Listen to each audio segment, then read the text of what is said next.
Bon, justement, vous l'avez vu dans le reportage de Marika, c'était plutôt maussade et pluvieux cette semaine. Mais bonne nouvelle, il va faire beau la semaine prochaine et surtout chaud dans certains coins. On va en parler avec Jean-Charles Beaubois, météorologue et président de Météo Global. Bonsoir.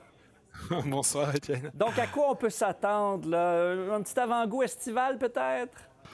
Mais un léger avant-goût festival, tout simplement parce que on va avoir une petite stabilisation du temps normalement, parce qu'on devrait déjà l'avoir depuis hier, mais on le voit très bien qu'il pleut encore beaucoup aujourd'hui. Il va encore pleuvoir certainement demain en matinée. Ça va s'arranger à partir de l'après-midi avec le retour d'un temps sec, d'éclaircies progressivement de plus en plus larges et évidemment des températures qui vont grimper à nouveau pour atteindre les 20 voire probablement les 25 degrés autour de la journée de mercredi.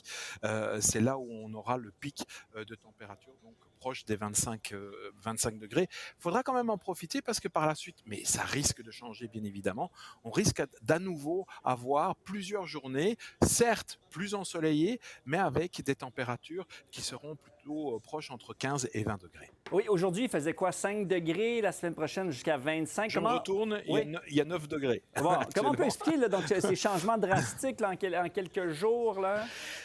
Mais c'est assez amusant parce qu'on se faisait dans l'équipe de Météo Global hier, on prenait une constatation, on regardait les images satellites et hier, vraiment, jour pour jour, il n'y avait plus de neige, plus de glace sur la baie James et la baie d'Hudson. Ah oui. Or, cette année, il y a encore énormément de glace et de neige sur ces régions. On ne parle pas de 5 km², on parle vraiment d'une ampleur suffisamment importante pour faire tout simplement descendre de l'air froid vers nos régions. Ah bon. Donc ce qu'on doit espérer le plus rapidement possible, c'est qu'on ait suffisamment d'air chaud qui remonte, qui aille faire fondre cette masse le plus rapidement possible pour stabiliser aussi les conditions météo et avoir des températures nettement plus sympathiques que Et, celles qu'on connaît actuellement. ensuite, on aura un été magnifique et très chaud, hein, c'est ce que vous nous prédisez?